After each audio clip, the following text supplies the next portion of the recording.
मैं हिमलता तिवारी आज आपको खनिज के बारे में पढ़ाऊँगी। बच्चों, आपको पता है कि हमें लोहा किस किन साग सब्जियों से मिलता है। आयरन हमारे बॉडी के लिए कितना इम्पॉर्टेंट है। कैसे मिलता है आयरन? आपको कौन कौन सी सब्जियों के द्वारा आयरन मिलता है आपको पता है? जैसे पालक है, बथुआ है, बैगन है। और हम जब इस सब्जी को लोहे की कढ़ाई में बनाते हैं तो भी हमारे शरीर में आयरन पहुंच जाता है। इसलिए आयरन हमारे शरीर में आयरन का बहुत महत्व है। आयरन हमारे यहाँ कहाँ कहाँ, ये तो हुई वनस्पतियाँ।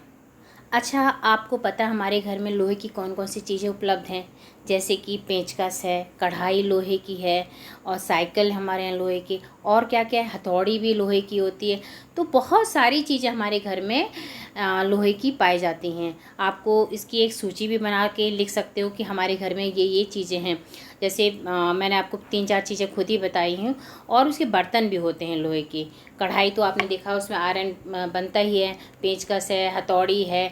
और कृषि में जो भी हमारे यंत्र होते हैं वो सब लोहे से बने होते हैं। चाहे वो मशीन ले लीजिए, और चाहे फावड़ा ले लीजिए, चाहे क्या बोलते हैं उसको, खुरपी ले लीजिए। मतलब हर चीज़ हमारे घर में हमारे घर में क्या बोलेंगे, कृषि में जो हमारे किसान खेतों में यूज़ करते हैं वो लोहे से बने यंत्र ही यूज़ करते हैं। तो लोहे का हमारे देश में 1/4 भाग उपलब्ध हैं। और हमारा जो लोहा है पूरे देश में निर्यात भी किया जाता है, और उसमें बहुत सारा हमको पैसा भी मिलता है। इससे हमारा देश अग्रणी भी है इसमें। तो लोहे से बनी चीज़ों की बात है। अब ये लोहा आता कहाँ से है? सबसे बड़ी बात, लोहा हमें कैसे मिलता है? तो अब हम इस पर चर्चा करेंगे। वर्तमान समय में खनिज हमारे लिए बहुत ही महत्वपूर्ण प्राकृतिक संसाधन है। खनिज पदार्थों के द्वारा आर्थिक विकास में भी योगदान मिलता है हमारे देश में। सबसे पहले खनिज पदार्थ क्या है? जो धरातल के नीचे से खोद कर निकाले जाते हैं वे खनिज पदार्थ कहलाते हैं। अब खनिज पदार्थ कहाँ से निकाल के लाते हैं? खान। जहाँ से हम लोग खोद कर निकाल के लाते हैं वो खान कहलाती हैं। तो हमारे देश में कोयले की खदान चिरवरी में उपलब्ध हैं।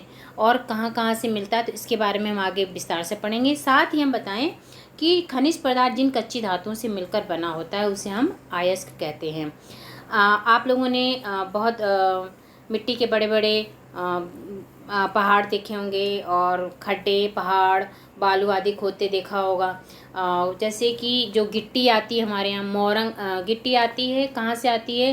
वो पहाड़ को खोद करके उसमें विस्फोट कर करके वो गिट्टी हमारे पास उपलब्ध होती, तब वो घर मकान में यूज़ होता है। बालू, मोरंग वो भी नदी से खोद करके लाई जाती है, तब हमारे पास आती है। तो ये सब हमारे खनिज पदार्थ ही हैं। आपने दांडी यात्रा के बारे में सुना होगा। दांडी यात्रा किसने चलाई थी? ये महात्मा गांधी जी ने।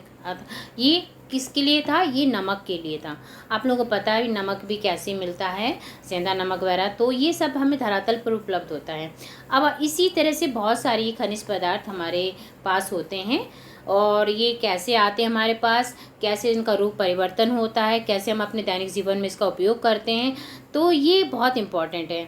अब जैसे कि चाकू, पेचकस, साइकिल, चारा मशीन, ये सब क्या है? ये लोहे से बनी चीज़ें हैं। पहले लोहा हमारे पास कैसे आया कि हमने खुदाई की और उसके द्वारा हमारे पास आया, फिर उससे हमने रूप परिवर्तन करके ये दैनिक जीवन में उपयोग होने लगा।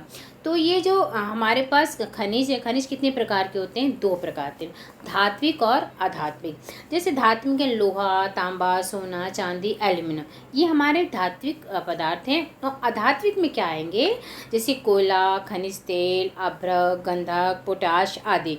तो अब हम इसके बारे में सोचिए कि ये जो हमारे पास धात्विक और आध्यात्मिक 2 प्रकार के खनिज मिले हैं, तो इसके लिए अगर हम देखेंगे कि कैसे कैसे, अब जैसे हम लोग अपने मान लो ये मैंने कड़ा पहन रखा है, मान लो सोने का या एल्यूमिनियम की किसी भी चीज़ का, चांदी अंगूठी पहन रखी, तो ये पहले हमारे पास खोदा गया है, फिर इससे इसका रूप परिवर्तन होकर के आज हमने इसको अपने शरीर पे आभूषण के रूप में धारण किया है। तो ये बहुत ही एग्जाम्पल ऐसा है कि आप लोग दैनिक जीवन में उपयोग करते हैं। जैसे चांदी है, चांदी भी पहले से ऐसे लाई जाती है, फिर उसको रूप परिवर्तन होता है, उसका गलाया जाता है, उसको छान करके उसमें गहने बनते हैं। तो हर चीज़ का, जैसे सोना, चांदी, एल्यूमिनियम भी आपने देखा होगा। तो चारे धात्विक पदार्थ हैं खनिज, अब उनके बारे में थोड़ा सा बात करते हैं। जैसे लोहा, लोहा सबसे पहले कहाँ कहाँ मिलता है, सबसे ज़्यादा इसकी खदानें कहाँ मिलती हैं? झारखंड, उड़ीसा, तमिलनाडु, महाराष्ट्र, कर्नाटक, मध्य प्रदेश, गोवा, तेलंगाना।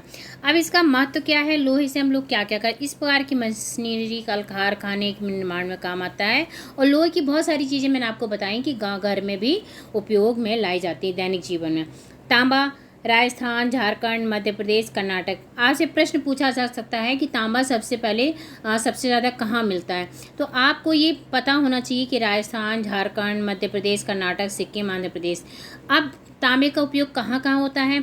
बिजली के तार में। आप लोग देखते हैं कि जो तार होता है, आपको उसको काट के देखिएगा, उसमें से नीचे अंदर से तांबा मिलेगा। मुद्राएँ, आपको पता है सिक्के भी थे, बर्तन भी बनते हैं तांबे के, और मशीनों के कल पुर्जे बनाने के काम भी आते हैं। अब इसके बाद आता है एल्यूमिनियम, बॉक्साइट। आपने देखा होगा आपके घर में एल्यूमिनियम के बहुत सारे बर्तन बने हुए मिलेंगे आपको, आप दैनिक जीवन में उपयोग भी करते हैं। आपने स्कूल में भी देखेंगे बड़े बड़े भगोने हैं, वो एल्यूमिनियम के ही तो बने होते हैं, इसके बड़े बड़े ढक्कन देखिए।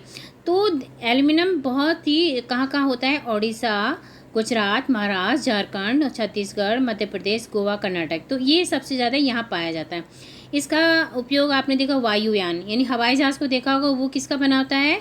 एल्यूमिनियम का बना है। बिजली के तार आदि बनाने में भी काम आता है, बर्तनों में भी आता है। मैग्नीज, मध्य प्रदेश, आंध्र प्रदेश, कर्नाटक, गोवा, उड़ीसा, झारखंड, राजस्थान। देखिए झारखंड वगैरह में क्या क्या चीज़ें बहुत सारी, झारखंड में लोहा भी मिलता है और झारखंड में मैग्नीज भी बहुत मिलता है। राजस्थान में भी देखिए मिलता है ये सब चीज़ें। इसके भाई कहाँ का यूज़ में आता है? इस्पात बनाने, ब्लीचिंग पाउडर, कीटाणुनाशक दवाएं, ऑक्सीजन, क्लोरीन गैस, शुष्क बैटरीज, कांच का सामान बनाने में काम आता है। इसके बाद बात करेंगे सोना। सोना सबसे ज़्यादा हमारे कर्नाटक और झारखंड में मिलता है, इसकी खदानें वहीं उपलब्ध हैं। यह बहुत मूल्यवान धातु या आभूषण बनाने के काम आता है, मुद्रा के रूप में भी प्रयोग होते हैं। जैसा कि मैंने आपको बताया है, इसकी बिस्किट बरा उपलब्ध भी होती है, हम लोग आभूषण पहनते भी हैं इसके। राजस्थान में भी देखा आभूषण बनाने के काम आता है ये। और ये चांदी की बात करें, चांदी सबसे ज़्यादा राजस्थान में है। आपने लिखा राजस्थान के लोगों को जब देखोगे तो वहाँ की जो महिलाएं हैं, चांदी के कितने बड़े बड़े आभूषण, हाथों में कम से कम वो 20-20 चूड़ियाँ पहने होती हैं, क्योंकि वहाँ पे चांदी बहुत सस्ती भी होती है और वहाँ उपलब्ध भी है। अब आती बात जस्ता। जस्ता यानी राजस्थान में मिलता है, बर्तनों, बैटरियों और छपाई में प्रयुक्त होता है। लोहे की चादरों के रूप में जंग में से बचाने के लिए भी प्रयोग में लाता है। तो ये हमारे सब धात्विक खनिज पदार्थ।